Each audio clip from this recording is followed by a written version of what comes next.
ጥሩ ነው። ኢየሱስ ጌታ። መጽሐፍ ቅዱስ የያዛችሁ ትንቢተ ሚልክያስ ምዕራፍ 4 ከቁጥር 1 ጀምሮ ያለውን ቃል አነብና ከዚህ እግዚአብሔርን ቃል አብረን እንከፋፈላለን። እነሆ እንደ ምድጃ እሳት የሚነድድ ቀን ይመጣል። ትዕቢተኞችና ኃጢአትን የሚሰሩ ሁሉ ገለባ ይሆናሉ። የሚመጣውም ቀን ያቃጥላቸዋል፣ ስርንና ቅርንጫፍን አይተውላቸውም ይላል የሰራዊት ጌታ እግዚአብሔር። ቁጥር 2 ነገር ግን ስመን ለምትፈሩት ለእናንተ የጽድቅ ፀሐይ ትወጣችኋለች፣ ፈውስም በክንፎቿ ውስጥ ይሆናል። እናንተም ትወጣላችሁ፣ እንደ ሰባም አንበሳ ትፈነጫላችሁ። በሚሰራበት ቀን በደለኞች ከእግሮቻችሁ ጫማ በታች አመድ ይሆናሉና ይላል። ልብ በሉና አሁን ተከታተሉ። ነቢዩ ሚልክያስ ይሄንን መጽሐፍ በሚጽፍበት ጊዜ ሁለት አይነት ባህሪ ያላቸው ሰዎች አሉ። አንደኛ ልበ ደንዳኖች፣ ኃጢአተኞች፣ እግዚአብሔርን የማይፈሩ ፈራ እግዚአብሔር የሌላቸው፣ ከእውነት ይልቅ በውሸት የተካህኑ፣ የእግዚአብሔርን የልቡን ሐሳብ ሳይሆን የሥጋ ምኞታቸውንና የልባቸውን ፍላጎት የሚፈጽሙ፣ እግዚአብሔርን ለጊዜያዊ ጉዳይ የሚፈልጉ፣ እግዚአብሔርን ግን ለዘላለም ሕይወት የማይፈልጉ፣ ፈራ እግዚአብሔር የሌላቸው ልበ ደንዳኖች፣ በኃጢአት የልባቸውን ግንብ ከፍ ያደረጉ። የመጀመሪያ ልባቸው በጣም ጠንካራ ነው። እግዚአብሔርን ከመፍራት ርቀዋል። እግዚአብሔርን የመፍራት ሕይወት የላቸው። ፈራ እግዚአብሔር በውስጣቸው የለም። የልባቸውን ፈቃድ ብቻ፣ የልባቸውን ሐሳብ ብቻ የሚያከናውኑ ሰዎች ነበሩ። የመጀመሪያው ባህሪ። ሁለተኛ ግን እግዚአብሔርን የሚፈሩ ፈራ እግዚአብሔር ያላቸው፣ በጽድቅ የሚመላለሱ፣ በጽድቅ የጀገኑ፣ የተፈጠሩበትን ዓላማ ሳይዘነጉ የተረዱ ያወቁ፣ የውሸት አምላክን ወይም ጣዖትን ሳይሆን እውነተኛ ቅዱስ የሰራዊት ጌታ እግዚአብሔርን ከእውነት ከመንፈስ የሚያመልኩ ሰዎች ነበሩ። ከነዚህ ሰዎች ዛሬ በተሰጠኝ ጊዜና እድል እግዚአብሔርን ለሚፈራ ሰው፣ ፈራ እግዚአብሔር በውስጡ ላለው ሰው፣ የእውነት ለጽድቅ ለጀገነ ሰው፣ አምላኩን እግዚአብሔርን በደረሰበት ቦታና ከፍታ ዝቅታ ለማይለውጥ ሰው፣ ከጽድቅ ጋር ለቆመ ሰው፣ የእውነት እግዚአብሔርን በከተማ በገጠር አድጎ ውጭ ሀገር ባህር ወይም ተሻግሮ በሄደበት የአምላኩን ሐሳብና ፈቃድ ሳይዘነጋ ለሚያገለግል ሰው፣ ለሚመላለስ ሰው ምን ይሆንለታል? እግዚአብሔርን ለሚፈራ ሰው፣ ፈራ እግዚአብሔር በውስጡ ላለ ሰው፣ እውነተኛ አምላኩን ጀግኖ ቆራጥ ሆኖ በሄደበት ሁሉ አዎ እግዚአብሔር ከኔ ጋር ይሰራል፣ አምላኬን አምነዋለሁ፣ በሸለቆ ቢሆን በተራራ በየትኛውም ስፍራና ሁኔታ እድገት፣ ቋንቋ፣ ክህሎት አይቀይርም አምላክ አዎ ብሎ ለአምላኩ ለጀገነ ሰው ምን ይሆንለታል? የመጀመሪያ እንዲህ ይሆናል። እግዚአብሔርን ለሚፈራ ሰው፣ ፈራ እግዚአብሔር በውስጡ ለተተከለ ሰው በአደባባይ የሚገፉ እጆች እያሉ፣ የሚረግጥ እያለ፣ የሚያጠላሽ እያለ፣ ቀንና ሌሊት የሚከታተል እያለ፣ ተርጋውን የሚያበላሽ እያለ አንድ ነገር ይሆናል። ለዚያ ሰው የጽድቅ ፀሐይ ይወጣለታል። ለዚያ ሰው የጽድቅ ፀሐይ ይወጣለታል። አጋንንትን እያንጫጫ የጽድቅ ፀሐይ ይወጣለታል። ይህ የጽድቅ ፀሐይ የሚባለው ምንድን ነው? አሁን እግዚአብሔርን ለሚፈራ ሰው፣ ፈራ እግዚአብሔር በውስጡ ላለው ሰው ጨለመ አዎ ይነቃል። ተዘጋ ይከፈታል በአደባባይ። አይ ወደኋላ አይ ከመጀመሪያ ወደኋላ የቀረውትን ያክል አምላክ ይክስልኛል ብሎ የሚገፉ እጆች እያሉ የበረቱ እጆች እያሉ ጀግነው ለቆመ ሰው የጽድቅ ፀሐይ ይወጣለታል። ይኸውላችሁ የጽድቅ ፀሐይ ሲወጣ ራሱ የጽድቅ ፀሐይ ምንድነው የሚለውን ነገር ትንሽ ልናገር። ሐዋርያ ሥራ ምዕራፍ 12 ላይ ከቁጥር 1 ጀምራችሁ ስታነቡ አንድ አስገራሚ ታሪክ፣ ብዙ ሰዎች የሚያውቁት ታሪክ አለ። እሱም ጴጥሮስ የሚባል ድሮ ፈሪ የነበረ ድንጉጥ የነበረ ብዙ ጊዜ ከኢየሱስ ክርስቶስ ጋር ያሳለፈ ነገር ግን ከዕለታት አንድ ቀን ነገር ሲጨንቀውና ግራ ሲገባው ኢየሱስ ክርስቶስን ዶሮ እስከሚጮህ ድረስ 3 ጊዜ ትክዳለህ ተብሎ የካደ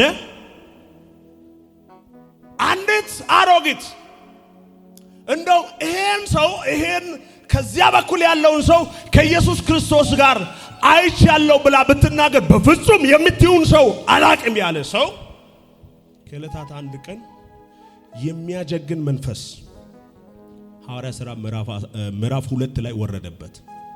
ቀጣዩ ይሄዳል። ምዕራፍ 2 ላይ ድንገት እንደሚናጠቅ አውሎ ንፋስ መንፈስ ቅዱስ ወረደ። መናገር ጀመሩ በሊሳን፣ በተከፋፈለ ሊሳን መናገር ጀመሩ።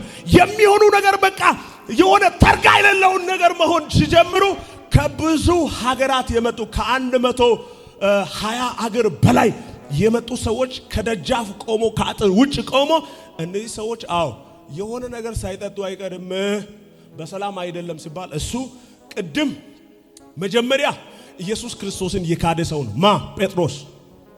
ነገር ግን አይደለም ገና ከቀኑ 3 ሰዓት ነው። በጉሽ የሚሰክሩበት በመጠጥ የሚሰክሩበት ጊዜ አይደለም። መንፈስ ቅዱስ ወርዶ ነው እኛን እንደዚህ የሚያደርገው ነው ብሎ በድፍረት የተናገረ። ምዕራፍ 3 ላይ ደግሞ ከ40 ዓመት በላይ ሆኖ ቁጭ ያለ ሰው ለበርካታ ዓመታት ሰው ተሸክሞ የሚያመጣው ሰው ተሸክሞ የሚወስደው ሽባ የነበረውን ሰው ከዮሐንስ ጋር እየሄደ የሆነ ነገር ይሰማኛል ይላል። ምንድነው ደግሞ? እስቲ ተረጋጋ።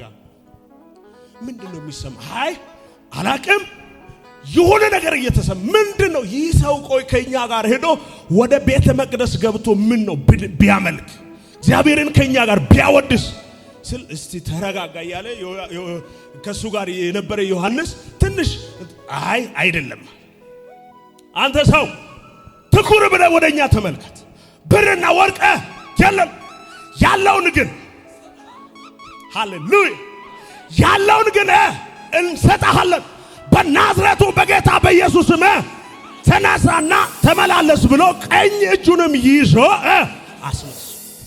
ሰሎም ቆመ፣ መመላለስም ጀመር። ዛሬ በአንድ ጉዳያችሁ ላይ ተነብያለሁ። 7 ጉዳያችሁ ይፈታል። አታምንም? እሱ የያዘው ቀኝ እጁን ነው። የታመመው ግን ቁርጭምጭምቱ እግሩ ነው። መንቀሳቀስም አይችልም። ታምናላችሁ? እጆቻችሁን ከፍ አድርጉ። የሚያምን ሰው ብቻ፣ አማኝ ነው የሚል ሰው ብቻ እንካ። ዛሬ ለልጆቻችሁ ጉዳይ፣ ለቤተሰብ ጉዳይ፣ ለትዳራችሁ ጉዳይ፣ ለልጅ ጉዳይ፣ በየትኛውም ጉዳይ ላይ ከፍ አድርግ። በአንድ ጉዳይ ላይ ዛሬ ቃል ይወጣል። 7 ጉዳይ ይፈታል። አንድ ጉዳይ የተጫጫነ ጉዳይ አሁን ካንተ ላይ ቃል ይታወጃል፣ ይንከባለላል። እግዚአብሔር አምላክ በተአምራት ይጎበኛል። እነዛ የሆነ ጴጥሮስ ምዕራፍ 12 ላይ ታሰረ። ወንጀል ስለሰራ ሳይሆን ወንጌል ስለሰበከ ነው የታሰረው። ክርስቶስን በሕይወቱ ስለገለጠ ነው፣ እውነትን ስለገለጠ ነው የታሰረው። ከታሰረ በኋላ የሚገርማችሁ ነገር በ4 ጭፍራ ወታደር ተመድቦለት በ4 ጭፍራ አራት ወታደር፣ በመቀጠልም በውስጠኛው ክፍል 2 ወታደር። ጴጥሮስ በ20 እስር ቤት ገብቷል። ነገር ግን እግዚአብሔር አብሮታል። እግዚአብሔር አብሮታል። ማለት 20ኛው የቱ ነው ካላችሁ በአንድ ቦታ 4 ጭፍራ በአንድ ቦታ 4 ጊዜ 4 ስንት ነው? 16 እና 2 በውስጠኛው ክፍል 2 ወታደር ይላል። ስንት ነው? 18። ከዛ ሲቀጥል በ2 ሰንሰለት ታስሮ ይላል። በስንት? በ2 ሰንሰለት ታስሮ ይላል። 20 እስር ቤት ገብቷል። ነገር ግን ቅድም የተባለው የጽድቅ ፀሐይ ሊወጣ ጊዜ ደርሷል።